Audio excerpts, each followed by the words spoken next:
Health and wellness are more than a destination. They are a process and a journey of personal choice. Come hear from people out in the field, doing the work, bringing health and wellness to many. Welcome all our viewers to a very special guest today, Dr. Jason Loken. He is a naturopathic medicine doctor, osteopathic practitioner from Canada, and he's working on his PhD in integrative medicine. That's so amazing. Dr. Loken, welcome. Thanks for having me, Kathleen. It's a pleasure to be on. It's wonderful. You've been very busy in your work, helping so many people in so many ways. Can you tell me about your inspiration and your mission?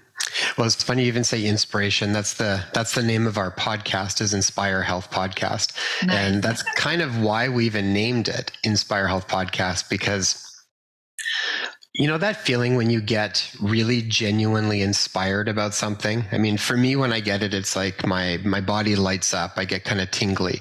Mm-hmm. And there's a drive towards a certain action that takes place when you get inspired that's different than trying to motivate yourself to do something. So to me, that and my wife, that's a really important feeling we try to connect to, because when we are, I feel like we're being guided by something bigger than just the ego. We're kind of getting driven by something larger that has a little bit more meaning and purpose. So that's kind of the idea behind inspiration. So even in the different trainings I've done, it's all been just inspired to want to move towards the next thing, to try and get a better understanding of how it all works, how health really works, and then to basically try to inspire others so that they can find some of the solutions for themselves.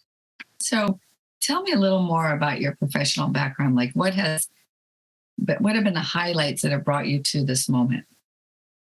Highlights. Well, I'm not sure of necessarily highlights, but for me, it's just been an ongoing path of wanting to understand better and better as far as what works. So, I mean, I started off originally as a registered massage therapist in Canada. I went to university.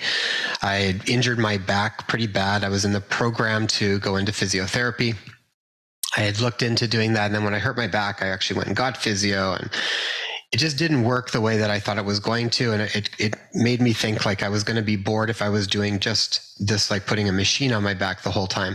Not that I think physiotherapy, there's a lot of other pieces around them that could be really great. But at the time I had a friend that was a massage therapist. They worked on me with really good manual work, and it worked marvels for me. So I kind of switched my angle and I left and went and did massage therapy for 2 years out in Ontario. While I was there, I got exposed to things like osteopathy and naturopathic medicine. I saw a naturopathic doctor that ultimately healed my chronic asthma and chronic allergies that I had. I was a total bubble boy growing up. And once I did that, I was like, that's what I want to learn how to do. So then I came back, I went back to university, finished up my stuff, went and did naturopathic medicine, and knew at the same point when I was done, at some point I wanted to do osteopathy because I wanted to really refine my manual hands-on skills. And so then I did that program after, and it was just a continually learning more and more. The integrative medicine came in because as I was following along that path, and you start to really question, like, how does health really work? You start to look at, you eventually get into work around quantum mechanics and quantum physics, because it's like some of the physicality of Newtonian physics is limited in some aspects, and you just see that it doesn't always work like that.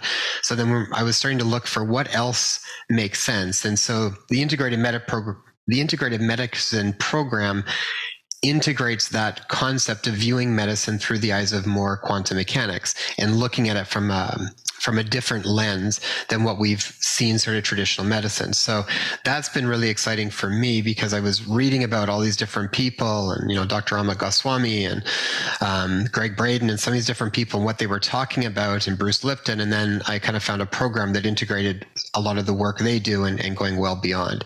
So that's kind of what brought me to just keep learning. And the podcast really came out of just a desire to want to share.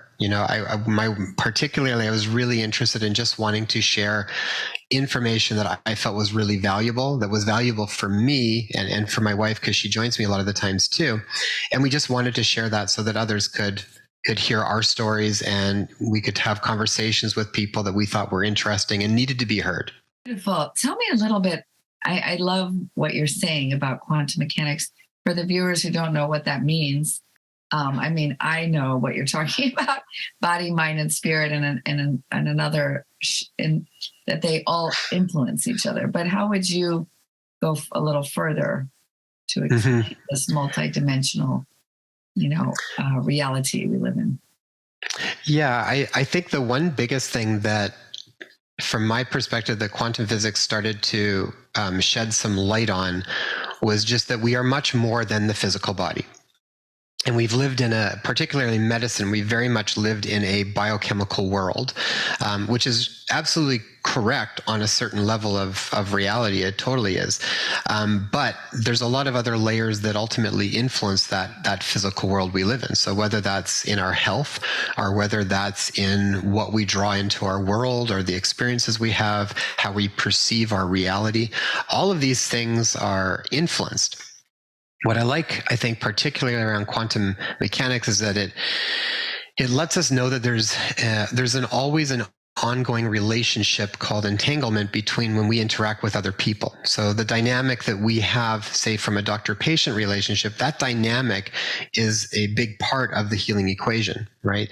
And it ultimately opens up more possibilities. What I really like about quantum physics is it's sort of this idea of infinite possibilities, and the possibilities keep ever expanding depending on where we are able to view reality from. So it's almost like, as we are able to put a new lens on to see our world around us, from that new lens, we now are privy to new possibilities that we weren't before. So it's like levels of consciousness. If I'm in a depressed state, for example, then I see the world in a very specific way. If I can put on a new lens and if I can move to a different state of consciousness where I can see the world through the eyes of neutrality or courage or something along those lines, all of a sudden I see the world very differently, and new possibilities to influence my life are now available to me. So that sort of stuff I'm really interested in, because I ultimately think when we can work with that, we become more of the captain of our ship, so to speak. We're in more control of our life in a certain way of being able to influence it. So we're when we realize we create our reality. When we are not just a victim, or we don't just have a linear perspective, like we think, oh, my body is hurting on the elbow, so it must be that I hit the elbow. That's the only thing you can think, right? But on the other hand, every part of the body is speaking to us. Mm-hmm. When you listen, we've interviewed Dr. Todd Ovokades several times, and he's brilliant. He's a medical doctor, and he's also created things called pineal tones, and he's created this photoacoustic laser technology. One of these guys that's literally like probably one of the more genius people I've met, and also very balanced between sort of science and metaphysics. He can really sort of bounce back and forth. And they work with something called mind-body logic. So they would look that under every physical ailment, there is an unresolved conflict that needs to be addressed. And you can actually pinpoint it right down to very, very specifics. I mean, I've done this with patients where they've talked about things, and I've kind of looked at what the conflict is, say, for a shoulder pain problem, or for a tennis elbow, or for a migraine headache, whatever it might be, or a specific disease process. And the conflict is very specific, and often when people hear it, it's a bit of like a, whoa, how did you know that? Or it gets them on a path of being contemplative to sort of resolve it. And when the conflict is resolved, then it allows the healing to start to be expressed again. And when I've seen, quote unquote, spontaneous healing, it's almost never in the realm of the physicality. It's almost always in the realm of the mind, emotion, spiritual parts of who we are. Isn't that amazing? I know I myself have helped people heal. I don't like to say I heal, because I don't believe that anymore. I think we have to heal ourselves in the new time. But we can help, we can guide, we can hold the light for somebody to have a new possibility, right? That's very special. But I think as a doctor, it must be just fascinating right now to be in these conversations, because there's a whole new world coming to us and it's wonderfully exciting. So the healthcare system we have today, I mean, as a nurse, I can tell you has so many problems, but that doesn't mean that it's going to be the healthcare system tomorrow. So can you share, you've done a recent podcast about this, and I would love if you could share with our viewers a little bit about this history. This is quite amazing. Yeah, to really jump into it, I'll send you a link. People can go and check out the episode I did. It was part of the detox and cleansing series that we just finished. And it was with Dr. Rick Kirschner, and it was called Cleansing the Past, How Healthcare Became Sick Care.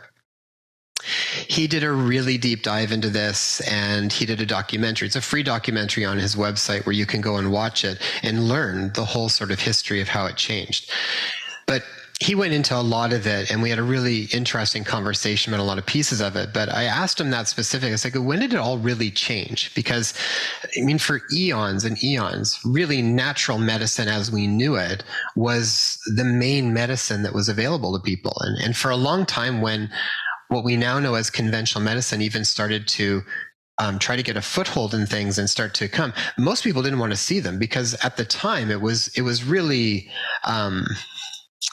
kind of barbaric medicine. I mean, people would see them when they needed their leg cut off, or, there'd be they literally incorporated treatments like leeches for bloodletting and taking toxic metals like mercury as a treatment for things. That was all a part of the history, right? Until they learned better, and then they started to navigate and do things differently. But during that time, most people preferred to see a naturopathic doctor or an osteopath or a herbalist or a water cure. I mean, these were all sort of tied into natural healthcare. It was essentially how What years are we talking about now? So what Dr. Rick Kirschner basically said was when it all started to change was around 1847. It goes in 1847, the American Medical Association basically decided that he said that was where what he calls the medical monopoly began. And they basically they had three sort of primary goals. They wanted to increase the social standing of doctors. They wanted to increase the income earning potential of doctors. And ultimately, that was kind of their mandate, those two big things. And they did a really good job at doing that. And part of what took place to orchestrate that was when they created something called the Flexner Report. And what's really interesting when you look through this is you kind of see who's involved in the different things. And at the time, it was really a combination of the American Medical Association, the FDA, and the Rockefeller Institute. Those were the Rockefeller and Carnegie Institutes funded the Flexner Report. And what the Flexner Report was essentially set up to do, and most of it was really good. At the time, there was tons of different medical schools. There was way too many. There was no real curriculum for it. It was kind of like the Old West. So they needed to clean it all up, right? Because there was just nothing going on well. So a lot of what they did in the Flexner Report was really valuable. They had 5 key recommendations. And the first one was to reduce the number of medical schools and doctors. Basically, it's like too many medical schools, too many doctors, not enough to kind of share the load of patients, and doctors weren't really earning very much at the time because of that. Number 2 was they wanted to incorporate basic science should be a prerequisite, and they needed to test assumptions. That makes a lot of sense. If you're going to have a medicine based around science, then you need to have a scientific method to do it. That makes sense as well. The third one was that doctors needed to be trained to practice in a scientific manner, and that medical faculty should be researching and keeping up to date. So they wanted to keep this sort of constant learning, right? Again, that all makes a lot of sense, and it's going to make the medical education. So it was all the Flexner Report was really designed to look at the different medical schools that were in place and set up some criteria to then judge them by. And then they evaluated it, came back, and then they wrote up a report around all these schools, which was essentially going to tell which ones were going to keep going and which ones needed to clean up and which ones needed to be completely just shut down.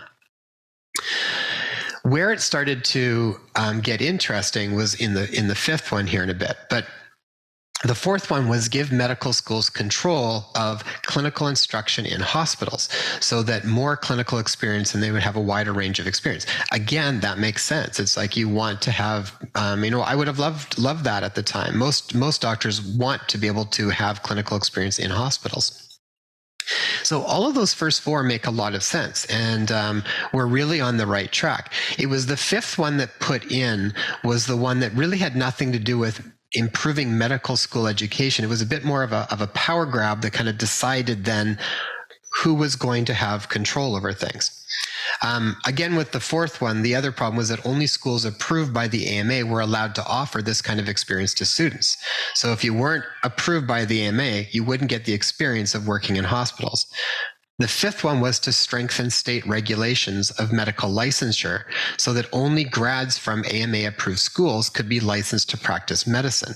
So they basically kind of set the stage for who was going to be allowed to be able to practice quote-unquote medicine as it was now sort of established. And so what they did off the bat was automatically they gave the lowest rankings to any schools that were teaching herbal medicine, homeopathy, osteopathy, water cure, any of that stuff, as well as those that allowed women in the schools and those that allowed African Americans in the schools. So for the most part, those schools all got wiped out. And then it was set up that unless you were approved by the AMA, then you couldn't be basically a part of the group anymore. So that was where the big division took place. And then you started to see a big deviation. Like you were talking about, we talked as we were just chatting, conventional medicine and alternative medicine. So what used to be traditional medicine has now been coined sort of more alternative medicine, which is kind of funny when you think about it's ridiculous because it's not true. It's not at all true. It was a way to separate it from, and then people didn't trust it. So what I love the word integrative, it's much better, and it should have been that way all along. But I'm curious now. So this is such an interesting story, but how does this fit in to the pharmacy? Because somewhere along the road, the pharmacy and the medicine have, they used to be together, as I understood, like doctors used to have their own pharmacies, right?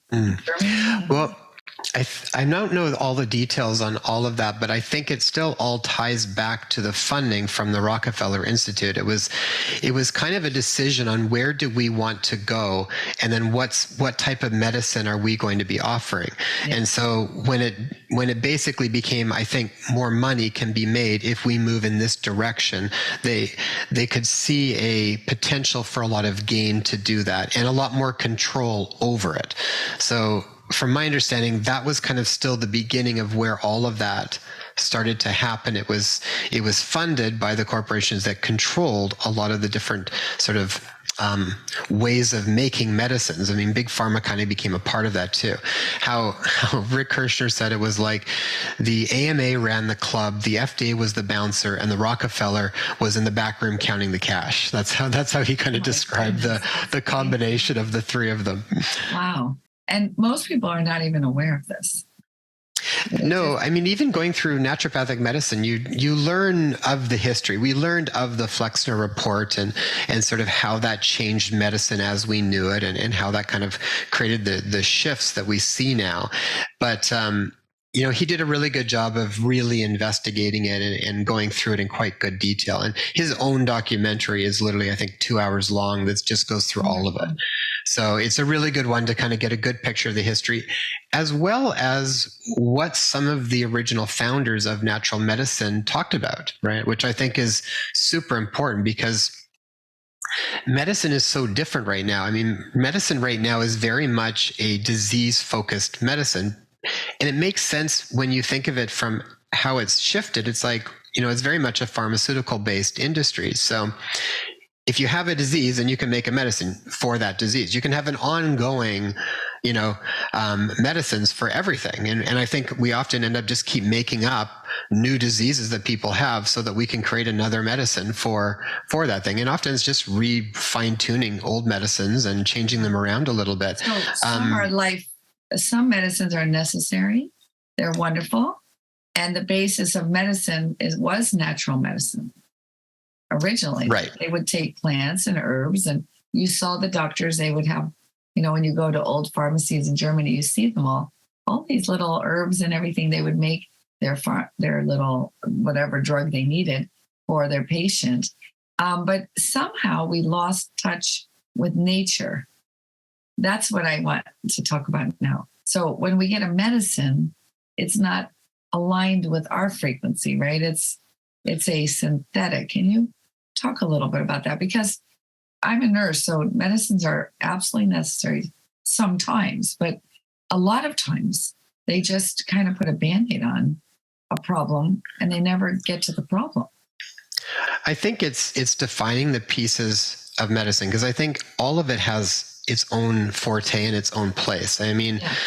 I don't think anybody could criticize emergency medicine and the, literally, I think it's miraculous what people are able to do from an emergency medicine perspective. So when I think about healthcare and emergency medicine, it's like conventional medicine that's where it shines. I mean, that's where I think it's incredibly valuable and beneficial, and has saved, umpteen billions of lives, I think, over the years. But I don't think that chronic care management is necessarily best managed with medicines. But I also think you have to look at where we currently are.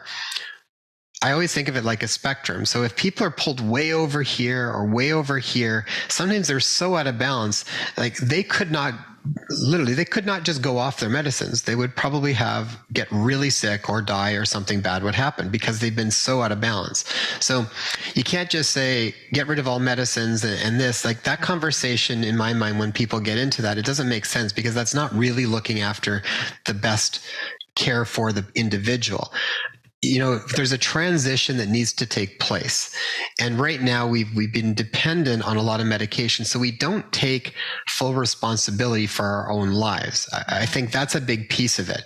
When we start to take more, I actually had a conversation with my dad around this just last night, and we were kind of not necessarily tied around health particular, but this idea of just being responsible for our own lives and having a different relationship with the natural world.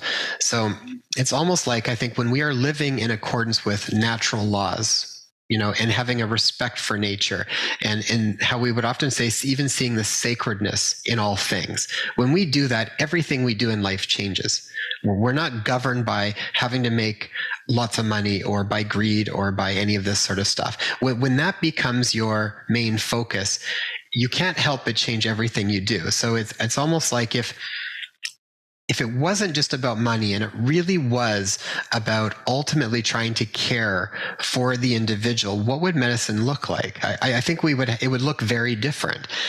But part of that too means we need to take responsibility for our own life, because if you don't want to be on, say, blood pressure medications or antidepressants or whatever it might be, there's usually a whole host of other things that should be done first before you probably even need those medications. You might not ever need them. I mean, there's always different things. Say stress management could be a factor for high blood pressure or for depression. For sure. Yeah, so many factors for depression. Well, one of the founders of natural medicine, Linlar, he was really out of shape kind of guy, and he basically went to one of these old Knipe water cures and healed himself, and then he became then he wanted to know how to do all of it. So then he dove into it and learned about it, and then he was a big proponent around it, and he broke down what they called the 6 horses. And I think those are really valuable for everybody. And I think if people abided by these 6 horses of health, then I think literally everybody would have a very different set point for their vitality level, and they would probably not be so susceptible to a lot of different chronic illness. So the 6 horses were first to establish natural habits and create a natural environment for healing. So, I mean, how many people right now have an environment that they could say is conducive for healing? Yeah. You could look at that on many levels. So I would look at that as like, who are the people that you're surrounded by? What's the electromagnetic field around you like? Are you sleeping properly? What kind of food are you putting in your body? Are you drinking healthy? I mean, all of those things ties in with creating an environment for healing. There's no question that all that you're saying, it has to be addressed now, because the system we have right now is failing. The people, for sure, people are very sick, and they're getting sicker. They're not getting better with all those medicines, chronic medicines, I mean. So tell me I hear what you're saying, but I'm curious, where do we begin with this? Because if this started in the middle 1800s, this big shift, and now we're 2022, that's a lot of, we will have to start at some point. And I do believe we are beginning, like people are asking questions, right? They don't want to be on all these medicines. I think that's step one. Yeah, I think there's a combination of things that have to take place. I think first people have to be open to doing things differently than how they've done. Because if you're doing them the same way that you always have, you will likely keep getting the same results. Yeah. So there has to be a willingness for people to do something different. I would say that's probably the most important one. It ties in with the idea of taking responsibility for your health. And that doesn't mean that you don't talk to people that are, quote unquote experts in their fields, but don't just take anything somebody says verbatim as truth. It's like run it through your own personal instructions and see how it lands for you. That's what I sort of mean by we need to be very actively involved in our own healthcare. And I even think we have to start to learn to be more self-sufficient and self-sustainable about it and not rely so much on outsourcing our health. And it doesn't mean that we don't have it available there when we really need it, but what's the difference if we start to take more ownership of our own health? How would we live our lives differently? I find there's a range of people on that. Some people are all in. They're like, yep, whatever I need to do. And so then they're being very conscious of how they eat, how they move their body, how their thoughts and their personal relationships affect them. And they're making changes that they know they probably need to change on an intuitive level, and they're putting it into action physically. So they're making the changes. And then they're seeing great gains when they start to do that. But, we, as humans, we really like familiarity. So when we get stuck sort of in doing things in a certain way, even no matter how uncomfortable it starts to feel, we still have a hard time sometimes making certain changes and doing things in a different way. We get very sort of set in our ways. And so I think we have to be willing to open up to new possibilities and then actually put them into practice and step through them. Yeah. And that's why it's so important, like the health coaches that we train, that is so important for the future, because the people, like you said, they have trouble sometimes if they make a change, staying with it or seeing a result. It doesn't come fast enough, or they don't understand that sometimes when you start to do things that are more holistic and natural, you can feel not so good. Rebalancing isn't always like that you feel better all of a sudden. Well, they've even talked about that in the past. You'll sometimes get a quote unquote healing crisis, or there'll sometimes be a reverse order of old symptoms that kind of come back. And it's a part of the process of some of these things clearing out of your body and moving through. I guess if you sort of extrapolate it out and just look at that from a general life perspective, it's like, even when you end a relationship, for example, that is not healthy, and that is not serving your highest good, and probably isn't a good thing for you to continue, it doesn't mean there's still not some discomfort that goes along with it when you end it. You go through some withdrawal from that experience. It's still kind of painful in a certain way, right? Yeah. I mean, not all of them. Some of them just feel like, thank God, relief. But a lot of times, you mourn. Right. So I think if that's no different on any level. So on a physical level, when you start to clean up your diet, when you start to, if anybody's ever done any real detoxification or cleansing, if your body's got a lot of stuff there, it's not uncommon that you go through, even if you simply look at it as like something like sugar, you will detoxify from sugar and you will go through withdrawal for it. Everybody does. You'll go through cravings of some sort. You might even get then physical symptoms that happen like that. That's a physical reaction that takes place in the body. So what I like about that process, though, is that when you've gone through some of that stuff and you stick with it and come out the other side, you get a new set point for your health. You now know, rather than functioning from here, you're now functioning from up here. And so then when you do different things that don't resonate so well with your body, you'll feel them. You'll be a little clearer with how those things impact you because you've been paying more attention to your body. And that's kind of, I would say, the goal for everybody in all aspects of life, whether that's food, whether that's people and relationships or certain experiences, is I want people to be very acutely aware of their body and their own personal instructions that are sort of giving them an idea of what resonates and what doesn't resonate, and then listen to that and not try to rationalize their way out of it, because that's where I think we run into problems and we get stuck around stuff, is because we get a strong sense of what feels the direction that we should be moving in, and then we talk ourselves out of it. And, as our friend RJ Spina often says, we really have to lose our mind. We have to stop thinking. Yeah. Or at least the same old thoughts, right? We have to think a new thought. I'm wondering, so this is so interesting. So the idea then that we went, this whole kind of conformity that they made over the last almost 100 and so many years, is towards the synthetic medicine. It was away from what is the difference as far as frequency? Most of this you're going to only really notice when you are looking for more qualitative changes on people as opposed to quantitative. Because a lot of times in medicine you will see, well, vitamin C is vitamin C, period. And to a point, there's an aspect of that where you will still get benefits from a synthetic vitamin C versus a natural vitamin C, something that's sort of a pure form in nature versus something that's been man-made, created, for example. They might even say they're the same thing. And on paper, they look very much like the same thing. And you can still build up studies around them. You might find certain things that still benefit either way. Where you start to see these differences, if you practice some of the more subtle energetic aspects of medicine, you see over and over again that there is a very big difference. One strengthens the body and one often weakens the body. And you'll see that whether you are incorporating applied kinesiology kind of testing or physical radiesthesia testing or something along those lines, and you're measuring in a way the quality of that wavelength of energy. It doesn't always resonate well with the person. Most of the times it doesn't.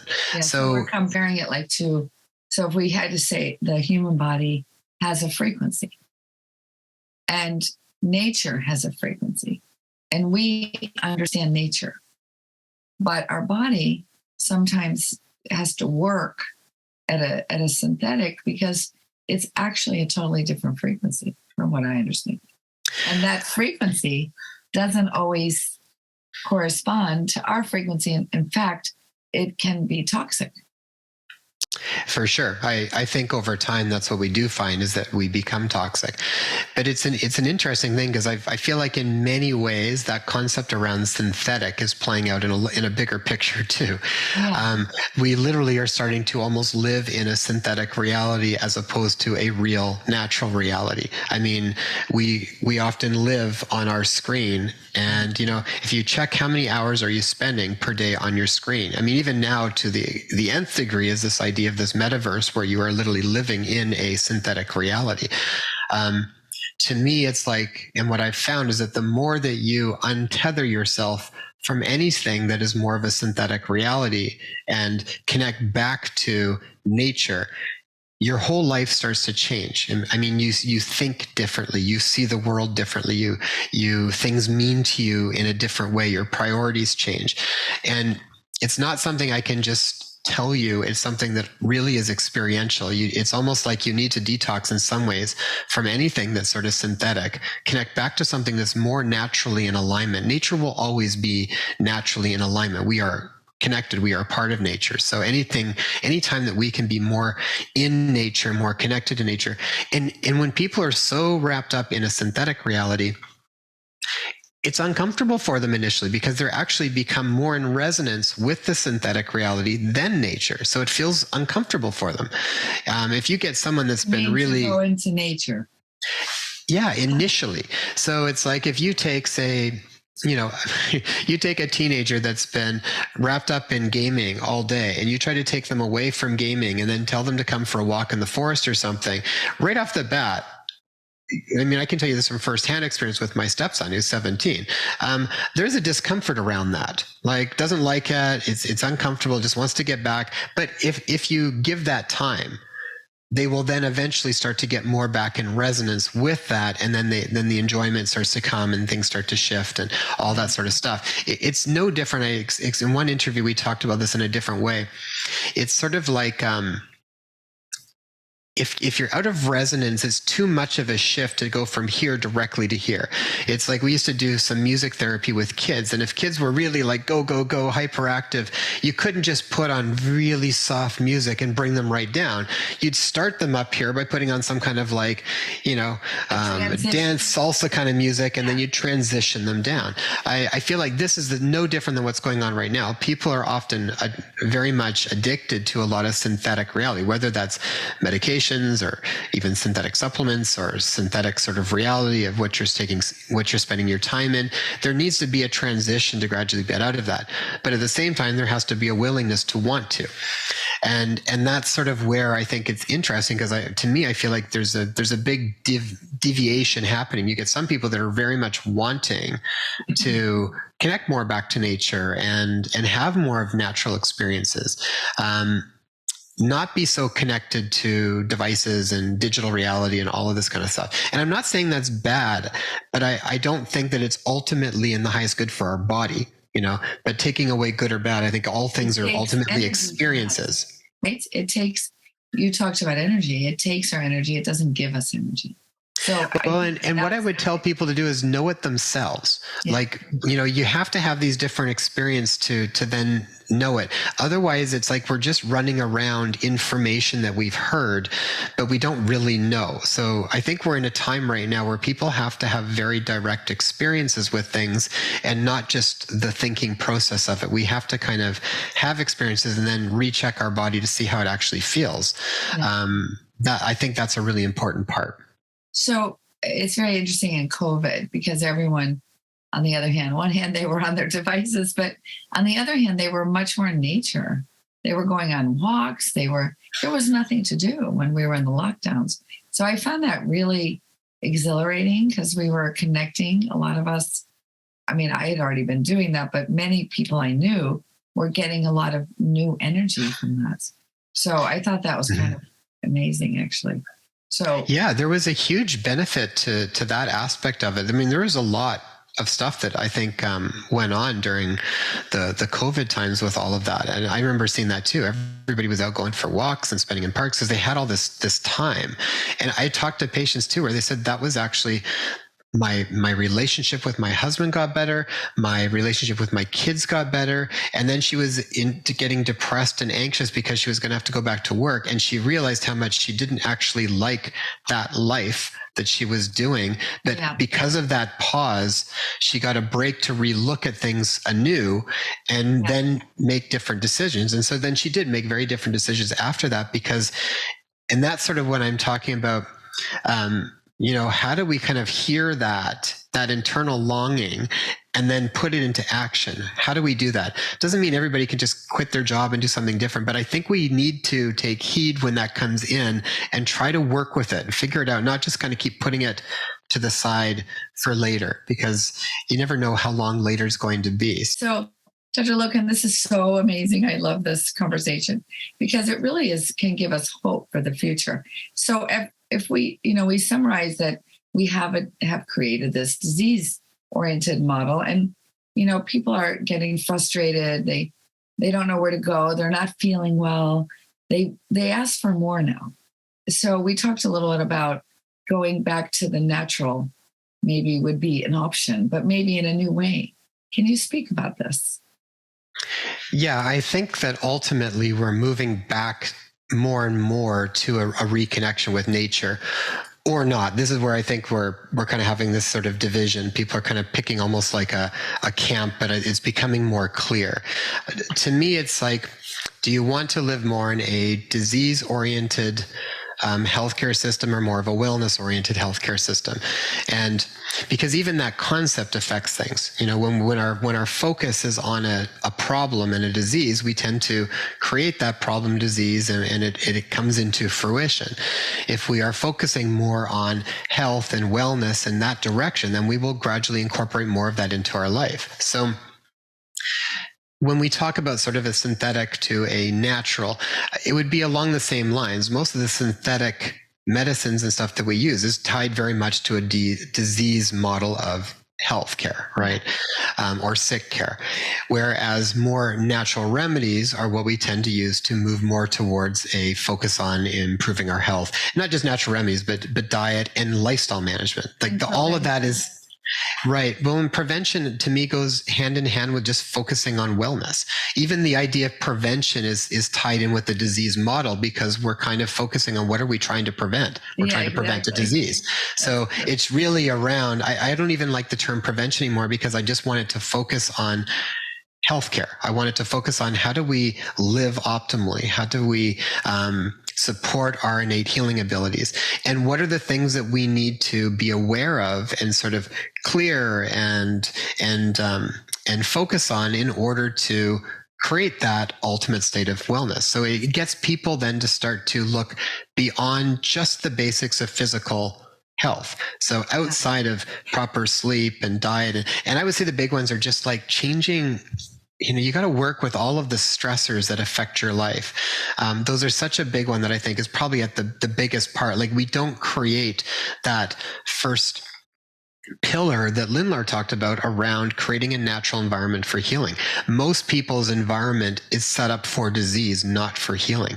So it really does mean, how do we redo things? I think we need to relook at even living differently if those things are really important to us. And so it's causing people, and I've met lots of people that have picked up and changed a lot of stuff in their life because they just are done. They just don't want to do it in this old rat race system.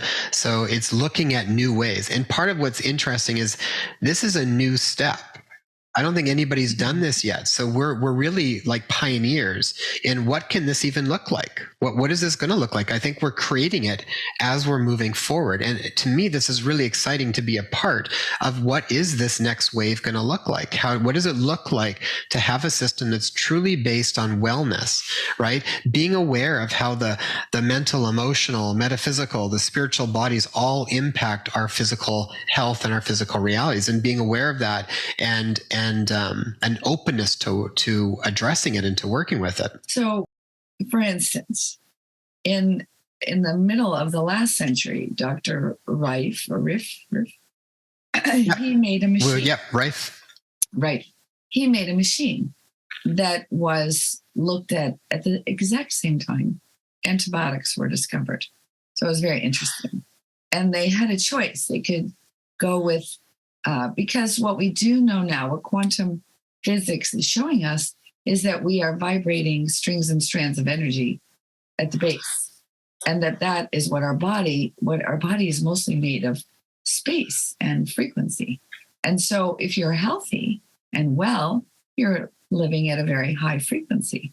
If you're sick, you're living at a very low frequency. That's known now. That's scientifically proven. So would you say that like some of those ideas that Dr. Riff had are coming back? Yes, I think this is actually a really exciting time, because we did a whole series called Energy, Frequency, Vibration, and Magnetics, the Next Era of Healthcare. And it's looking at a lot of these different aspects of stuff that even like Rife talked about back in the day around frequencies, but it's sort of like, what can that even look like? And what's even the bigger picture of how that works? So when Rife came up with that, he basically found that everything has a specific frequency, whether that's a bacteria or a pathogen of some sort, or a mineral, or whatever it might be. Everything kind of comes down to a wavelength of energy, right? And that you could work with that. It could be supported with certain fields of radiation, or it could be basically detoured or even like destroyed with certain frequencies of energy. And so one of the people that I've really enjoyed the work that he's done for a long time is Dr. Jerry Tennant. he wrote a book called Healing is Voltage, and he shows that when cell voltage is low, that oxygenation is low, and that we increase pathogenic organisms, and we basically get ill. Cells can't reproduce. We can't make new cells. We can't repair cells. And our whole goal is we need to get the cell voltage to come back up to a certain place, about negative 25 millivolts. And when you're there, now you can make new cells and body starts to repair itself again. And he basically outlines these are the big things that tend to cause low voltage. And he breaks down sort of 5 major areas that he talks about. And that when we work on those, voltage comes back up and the body starts to heal again. So it's all this idea that there is this innate healing capacity. We just need to be able to connect back to it. Now, when you get into frequency-based medicine, it's much bigger than even what Rife talked about. Rife has a very specific piece of it, and I'm sure we will start to see that we need to start to think about medicine more from a physics model as opposed to a chemistry model. It's been a chemistry model for so long, and it's not that that's wrong, but the physics model often happens before the chemistry model. And so this is when you get into things like frequency and vibration and magnetics and all these pieces and how they are actually the precursor to affecting the chemistry. So this is kind of where a lot of these doctors have gone with over time, is trying to approach it from that piece. Tesla did the same thing. And so I'm excited to see what technologies are even going to be developed that will be supporting this, because we've definitely got some now, but I think it's still early stages. And I mean, we incorporate some of this. We incorporate different bioresonance therapies. There's going to be a lot more information, I think, coming out about the importance of water and how water can be a carrier for specific frequencies, literally held within these clusters of water within like a drop of water. It's fascinating.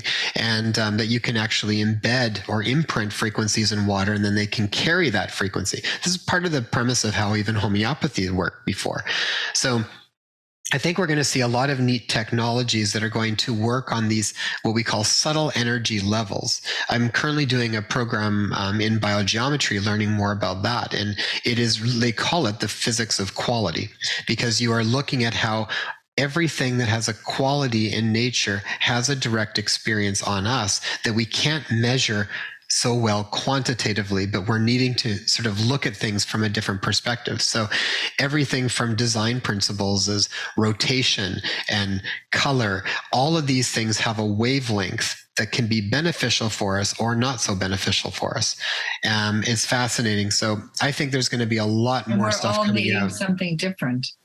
That's the biggest it's thing, individual right? medicine. It really does bring it down to individual medicine. And that's another, I think, a big problem with synthetic medicine is it's not a one pill fixes everything. That's never worked. I get sometimes you need to have like a big picture thing because you're not doing individual assessment with everybody. But I think in a perfect world, there'd be more individualized approach so that we can fine tune and tailor a remedy for a specific person that makes more sense for them. And I think you would find very little side effects then. Yeah, I can say this, that, I was so high sensitive that I could never take medicine. If I took it, I felt it really made me out of balance. Whereas other people, they could just take it. I was like in shock, like, how can they take that? And I can't take that. And that was my first question. And then I realized, well, we're all very different. And we all have another, like I definitely feel things on a very deep level. And some people don't. So it could also be affecting them, but they just don't feel it. It's like the canary in the coal mine, right? Yeah. So it's often, it's not that it wasn't affecting other people, but some people are affected faster and earlier, and they're kind of the first signs of it. I've seen that over and over again with EMF radiation. Some people are just very highly sensitive to it. It doesn't mean that it's not having an effect likely on the rest of us. Some people might have more resilience than others. We always have that. Definitely. But it doesn't mean that it's not having likely an impact, but some people are just much more sensitive to it than others. You'll see the same thing with things like mold and all these different pieces where some people are just highly, highly sensitive. I think of them like the canary in the coal mine. Yeah, that's so interesting. And also it's spiritual too, because I could also see things emotionally and energetically that others, I was really aware of everything. So I think it goes hand to hand with this multidimensional look, when you see people, how different they are. So the bottom line is we are all different. And you're right, we're going to go to a system that serves the differences, not putting everybody like, oh, you have diabetes, everyone needs this. No, everyone has different reasons for this diabetes. And we need to look at that, and we need to see what they can handle. And like you said, what they're willing to do. What they're willing to do, and then test it back and make sure that we're on track. You still don't discard markers for health periodically to make sure you're not fooling yourself, because we also do like to fool ourselves. It's like, no, I can do this now. I can eat anything. And it's like, actually, no, like, part of it though, I think when people are really in tune with their body, they will feel it. But there is that part where I think it's important to still check things sometimes, because sometimes people might love a specific diet they're doing because they've got, maybe it just makes sense to them, but it might not actually be playing out optimally in their body. So we're always trying to balance all of those pieces and just be as, truthful as we can with what's going on. And that's the digital part, because that's where the digital world can help us through frequency, right? It can tell us, like we have machines now that our health coaches use that really show, from day to day, what we could be eating that would be good for us, what we could be, that is particularly for us, not everybody, but it's actually. Yeah, I think the machines can play a role in that. And ultimately, I think the more we fine tune this machine, then we will be back in charge of sort of what really works for ourselves. But, like I said, there's a blending. And I think there's going to be technology that's going to come out that'll really help us to connect back to ourselves too. So there's going to be a combination of all of those things that'll likely happen. So exciting. Now you have an amazing podcast, Inspired Health Podcast. Can you tell me, Dr. Roken, about that? And Sure. Yeah. If you check out Inspire Health Podcast, you'll come to our webpage, and we've been doing that for the last, I think, maybe 4 years now or so. And I think we're up over 160 episodes. So we put them out every week on Wednesdays. And one thing that we do is it's often like a summit where we'll pick a topic and we'll interview anywhere from probably 8 to 16 guests and really round a topic out. So we've done them on children's health. We've done them on mind, body, spirit. We've done them on detox and cleansing. We're currently doing one called The Illusion of Free Choice, a return to mastering your life. And with the concept of even a play on the idea of what does it even mean to have free choice? Where are we? Where is our free choice being maybe overtly constricted, and where are all the places that we don't even realize that maybe we think we're making free choices, but we're maybe not? We had a really fascinating interview around the microbiome and how that impacts the way we think and feel that we don't even realize. Things like belief structures, all these different things, including some of the more overt ways that are playing into it. It's fascinating. I love having these conversations with people, but when you pick a topic and then you can talk to a bunch of different experts and round it out, and we talk about it from a physical, mental, emotional, spiritual perspective. So you're going to get all of those different nuances within the conversations. So that's been a real passion project for myself, and my wife has kind of joined in with me. Many episodes she'll pop on too, and she'll ask questions. And we just have a lot of fun with our guests. We've made such a wonderful community with getting to know some of these amazing people and connecting with them. And I think they're conversations we want to have. And I think if we want to have it, then there's likely other people that want to hear them too. I think right now that's true, especially after COVID. People are really asking more questions. So when you sign up for the podcast, you will receive emails about the topic. Yeah, each week when the new episode comes out, there'll be an email that'll pop out. It'll have a link. It'll show you what the highlights of it are and a little bit of a gist around what the conversation's about. And then you can just click on it. It's on all of the different platforms. So you can either watch it on inspirehealthpodcast.com or on any of the podcast platforms. Wonderful. And YouTube as well. Perfect. And you've also written a lot of books. So let's talk about that. So one is called Letters That Move the World. Yeah, so that was a long time back. That was, I don't even remember now, maybe 10, 15, somewhere between 10 and 15 years ago, I think. It was called Letters That Move the World, Intentional Acts of Gratitude. And the idea was that if we could create a focused moment for positive change, and the idea was, it was from an experience I had when I was back in school. in naturopathic medicine, I just kind of was one day I was sitting there just contemplating on how I ended up where I was at that point in time, and how I got influenced to even be where I am, and all of that, that sort of contemplative perspective. And my grandma popped to mind, and my karate instructor, as two big influential people. It wasn't that, parents and everything else weren't, but those two particularly came in. And I was really flooded by a feeling of gratitude for their role that they played in my life. So I sat down and I wrote them both a letter letting them know what they meant to me and how much that impacted my life. And I mailed it to them, and didn't really think much about it. And years later, then I remember talking to my grandma about that, and she actually kind of got teary, and she went over and opened up her dresser drawer and pulled out the letter that I'd sent her about 10 years after the fact or so. And she said, I still read this every night before I go to bed, and it moves me to tears. Oh. It was really beautiful. And it just made me think like how powerful, an expression from one's heart and then shared can impact another person. And so I got talking with a friend of mine around that, and she had a very similar experience that she had with her mom. And so we thought, well, what if the whole world could do that at some point?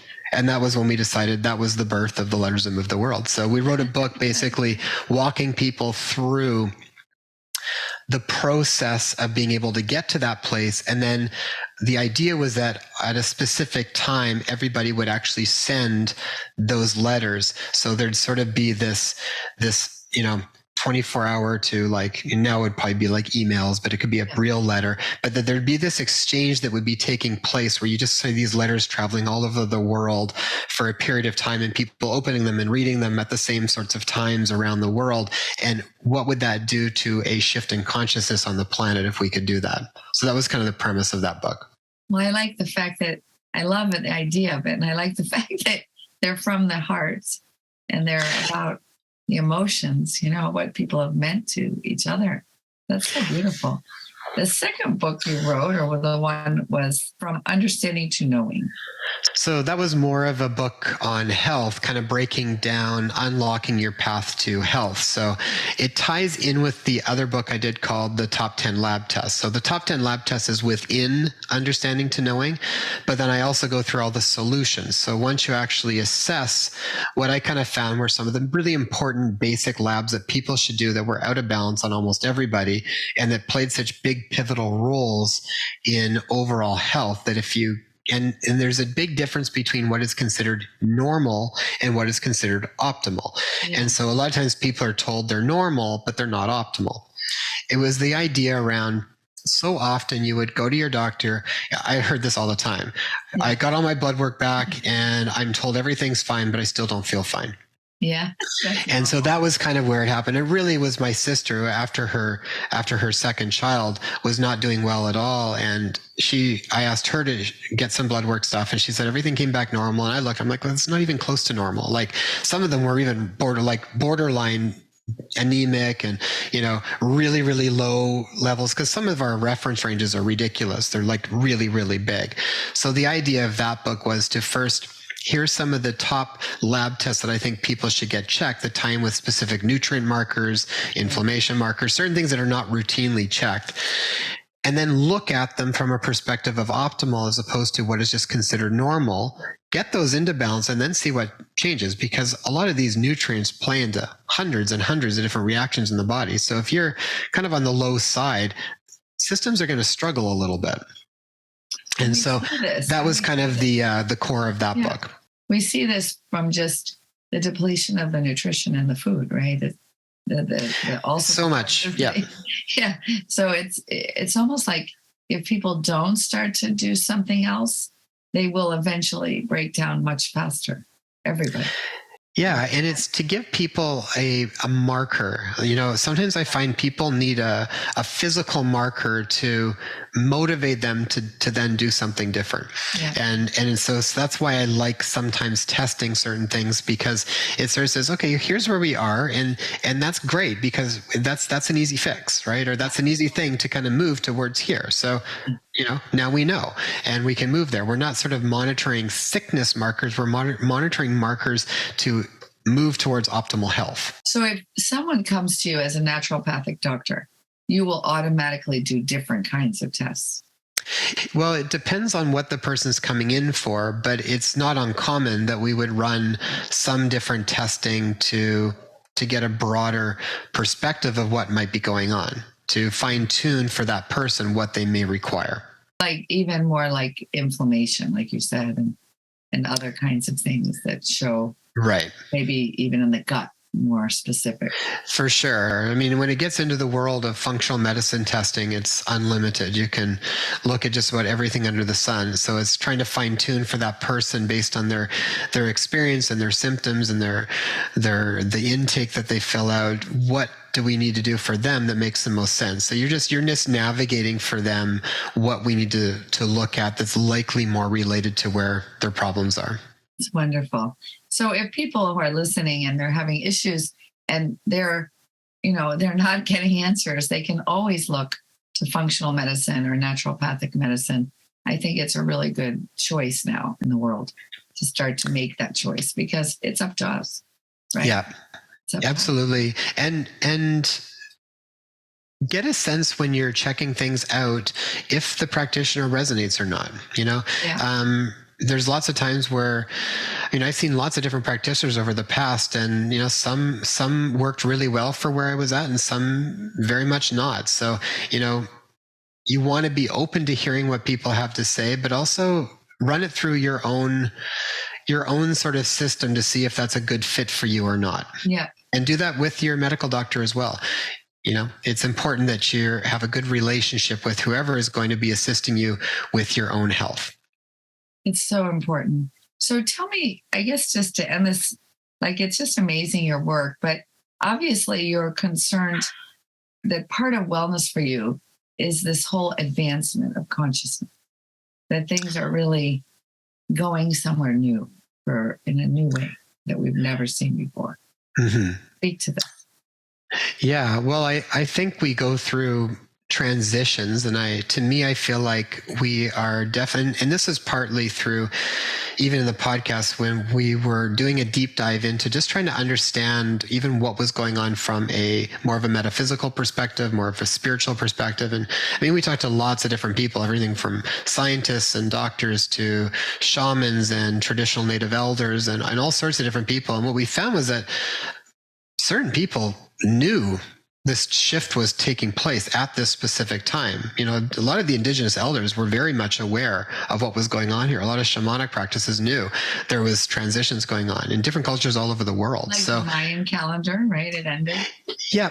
It ties in with all of that, but it was like well beyond what I was originally aware of. I knew things were transitioning, but it was sort of like, oh, this is a really important shift that's taking place here. And it's why so much stuff is stirring up, because the idea is that all this stuff has to come up so we can see it, so that we can then sort of make new choices around it again, see it from a higher level of consciousness, so we don't just keep doing the same things over and over again, kind of like our conversation earlier, even around like synthetic and natural. And I think, how do we want to be in this world? How do we want to live? Because I also know that healing, more options will arise for us to heal when we are in higher states of consciousness. Consciousness is sort of like a field that holds certain potentials.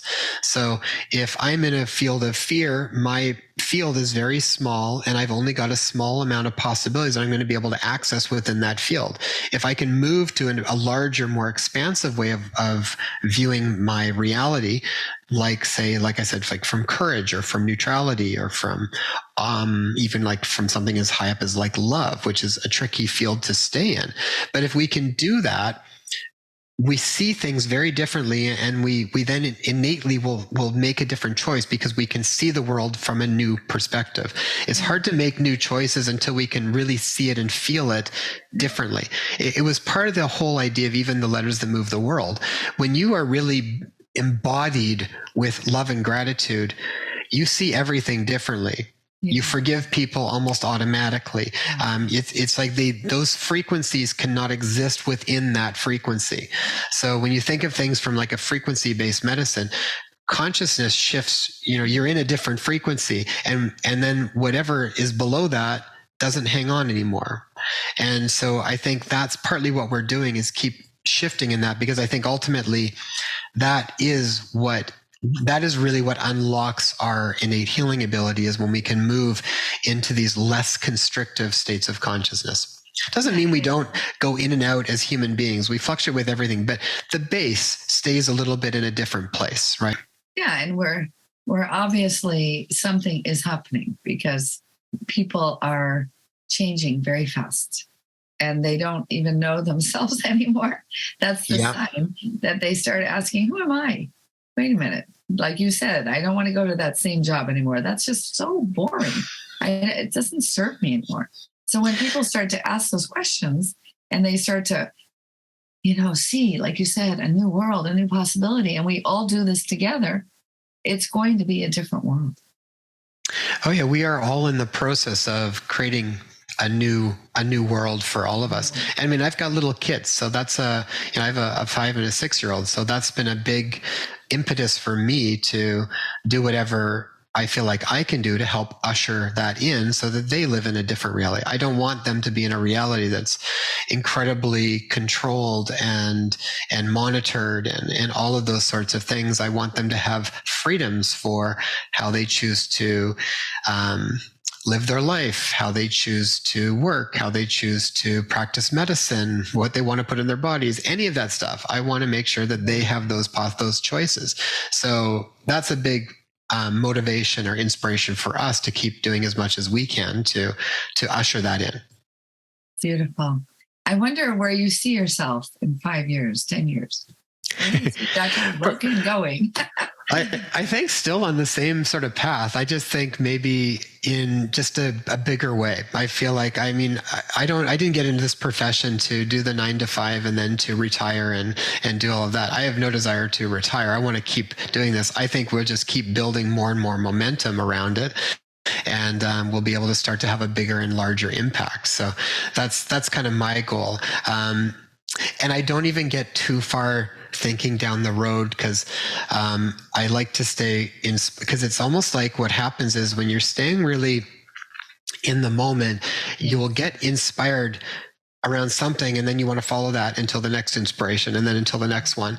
And it's almost if I get too far down with a plan, I get in my head a little bit too much. So if I don't think too far down and kind of stay focused on in that constant act of creation, that's where I think that we are really embodying that inspired action. So wonderful, Dr. Loken. I enjoyed this conversation so much. Thank you so much. Oh, you're welcome. Thanks for having me on.